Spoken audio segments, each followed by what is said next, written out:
Dear children of God, Gospel of John, 12th chapter, 24th verse. Unless a grain of wheat falls into the earth and dies, it remains alone. But if it dies, it bears much fruit. These are the words of Jesus Christ. He is not speaking about botany here.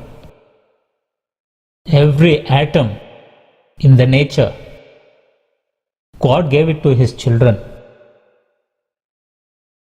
Every creature born in the nature, every bird, animals.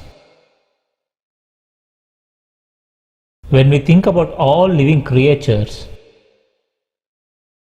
you can see God in them. We can see our future too. Letter to Romans, 1st chapter, read 20th verse. God's invisible attributes. God is invisible, but through nature He is visible, not as the one with ears, nose, hands, legs. How is He visible? Look at the sun. It's glowing. It's giving light, giving heat. It destroys many germs. When we question what is sun expecting from us, it doesn't expect anything.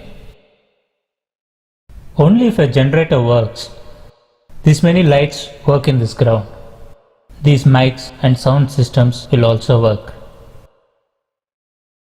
It needs diesel. It needs igniting one.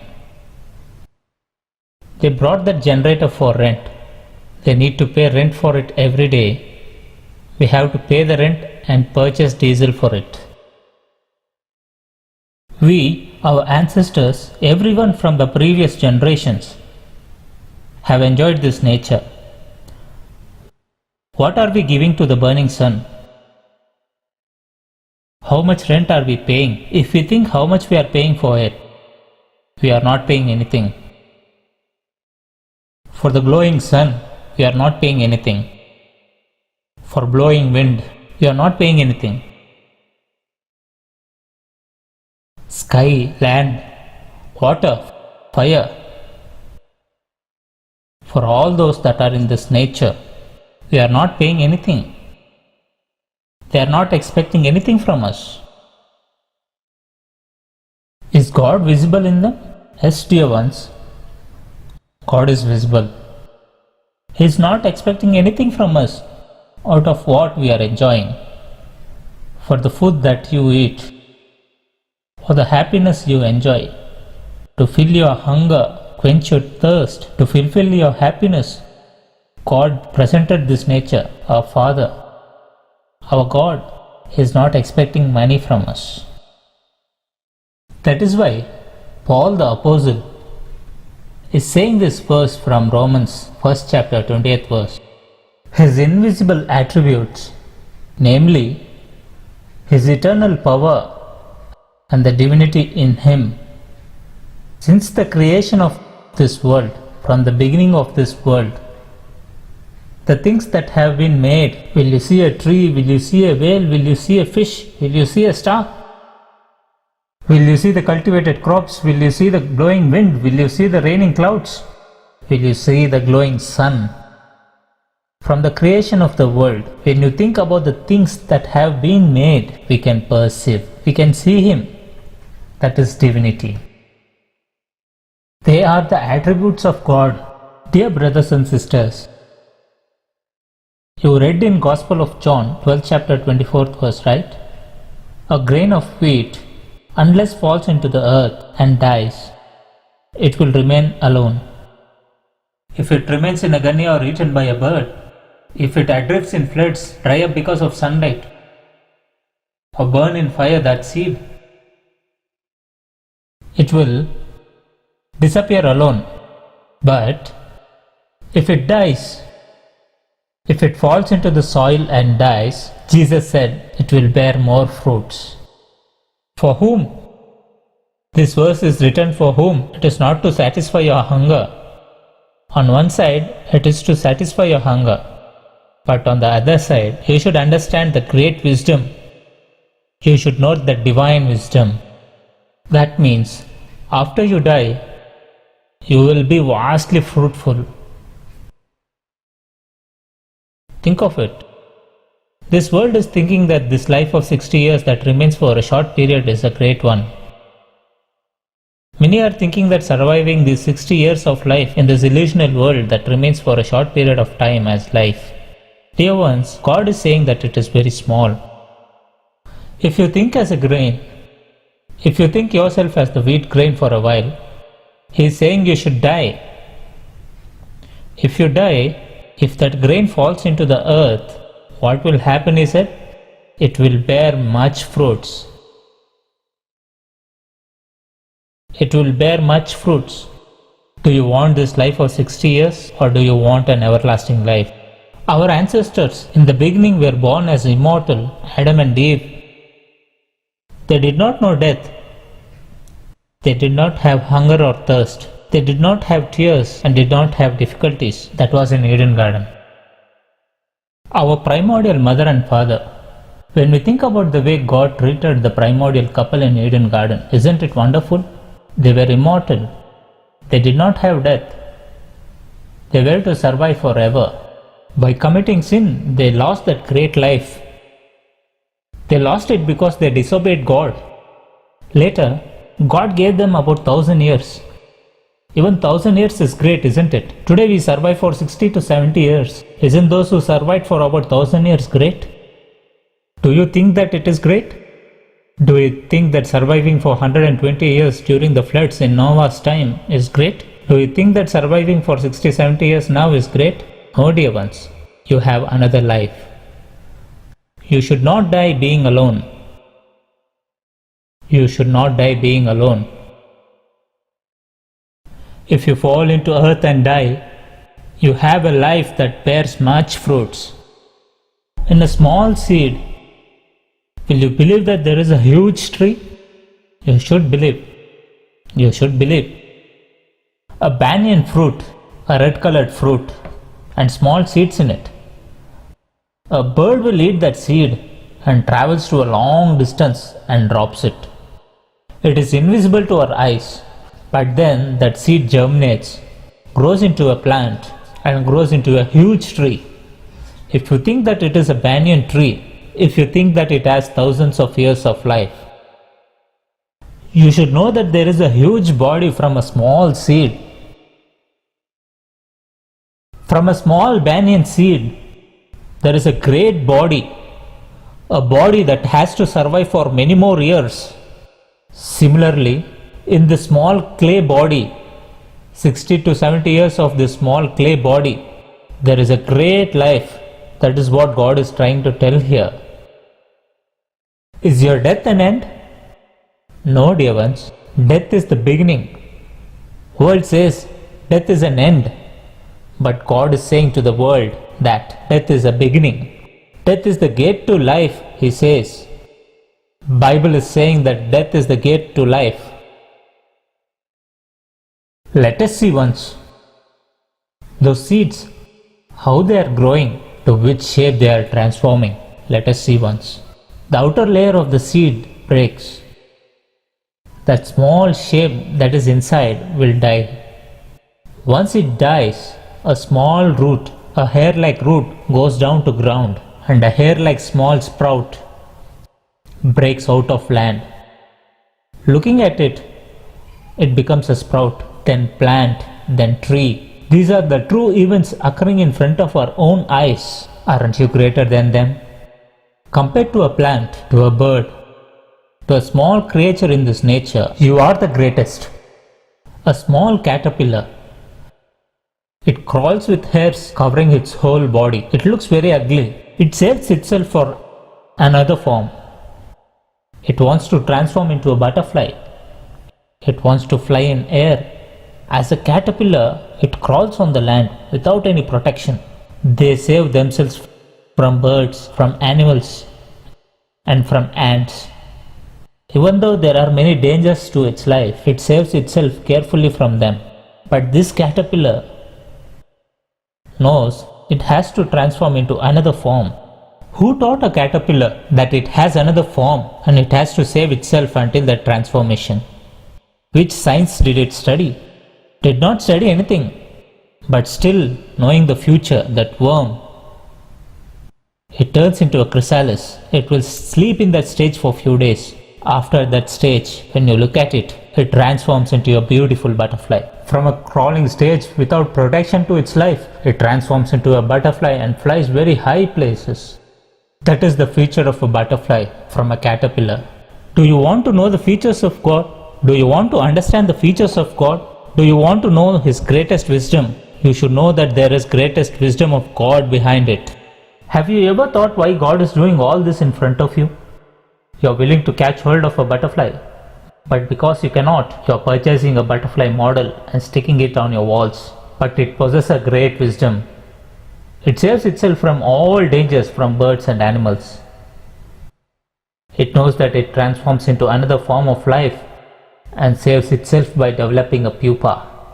They are children of God. That is the wisdom of God. God is calling it as a great wisdom. What is that great wisdom? Read 44th verse. First letter to Corinthians, 15th chapter, 44th verse. Being sown as a natural body. That means you are being graved. Dear ones, a farmer takes seeds and sprinkles on the land. He is sprinkling them on a cultivated land. After sprinkling, will he sit on the quay and cry? But why are the people crying when a person dies? They have not understood. Why is a man crying when a person dies? That is why Jesus said, do not cry about me. I will rise again. I will rise again. Those who do not rise are your beloved ones. You will not rise after death. Why? You will live for the world and die. You will live for the world and die, and hence you will not rise. That is why Jesus said, cry for yourselves and cry for your children. So dear ones, Paul wrote a good verse in the Bible. Let us now read that wonderful verse. Your body that is being sown into the soil as a natural body, it will rise as a spiritual body.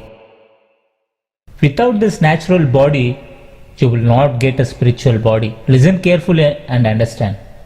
Only by possessing this natural body, using this natural body in the nature for God, and only when this nature certifies that you are using your natural body for God, can you understand the link of your life?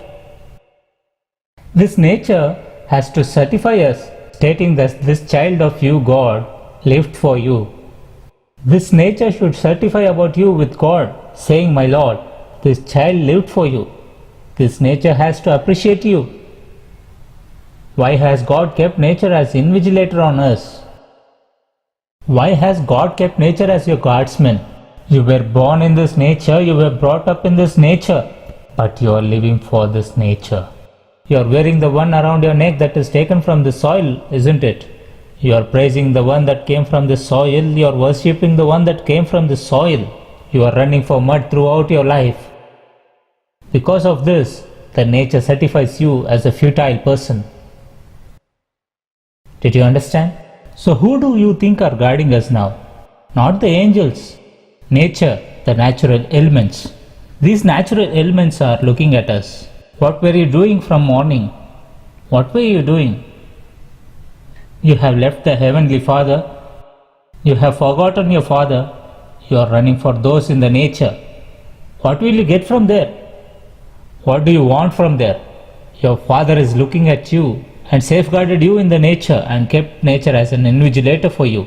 That is why, do you know what nature is doing? Will you read it from the Bible? Read letter to Romans, 8th chapter, 19th verse. Letter to Romans, 8th chapter,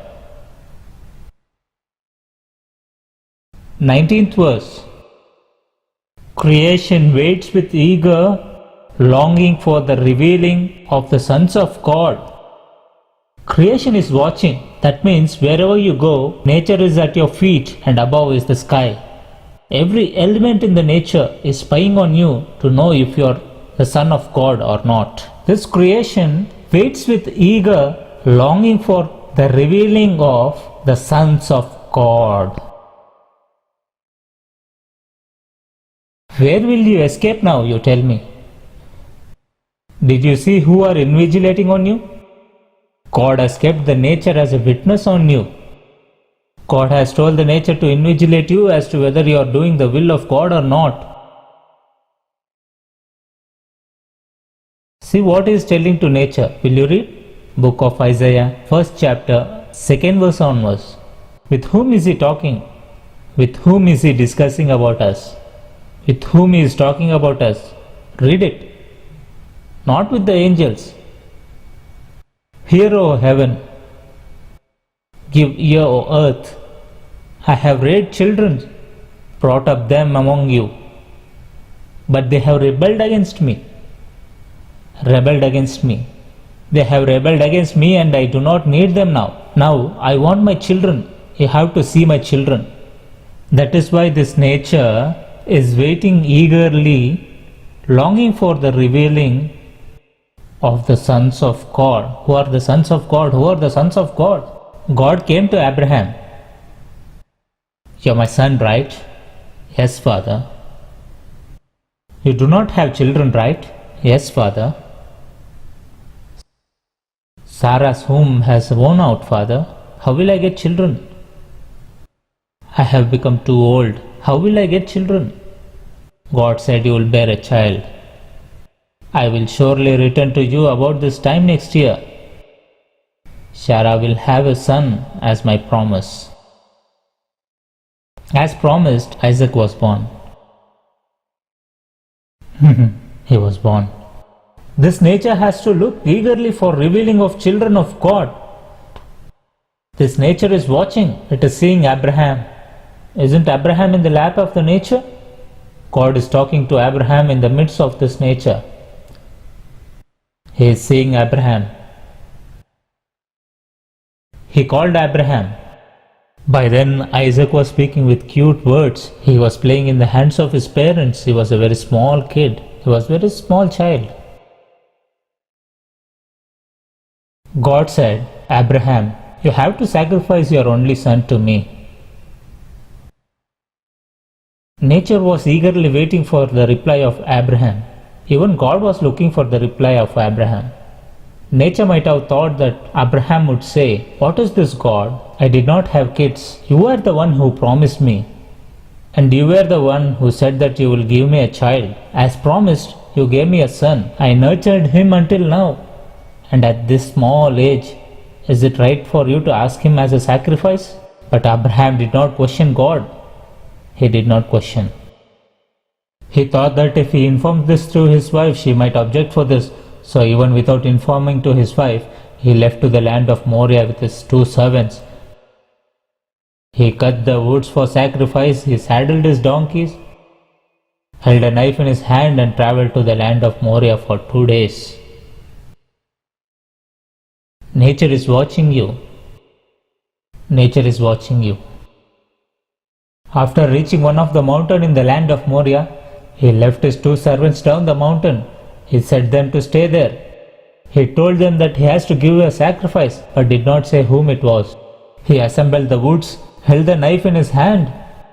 He held the fire in his hand, took Isaac and started to move on to the mountain. By then Isaac questioned Abraham, Dear father, there is fire, knife and wood for sacrifice, but where is the lamb?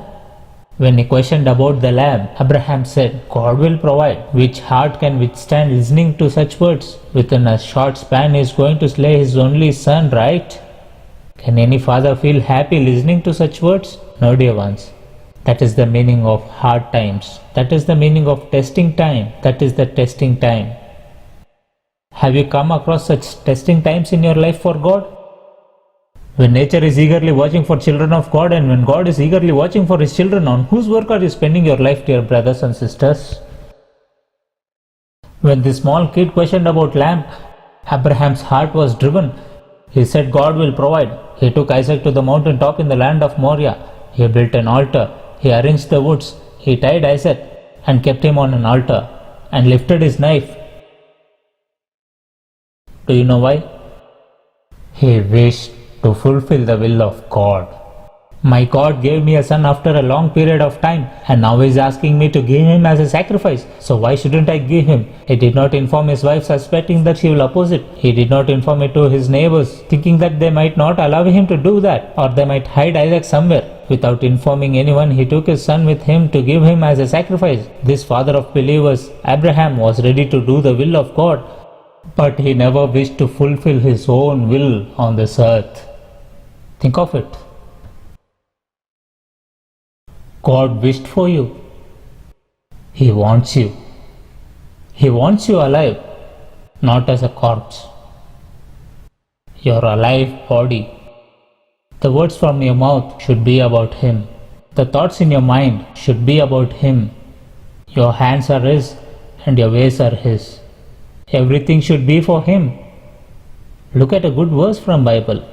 Letter to Romans, 14th chapter, 7, 8 and 9. Look what wonderful words are written in those three verses. Letter to Romans, 14th chapter, 7, 8 and 9.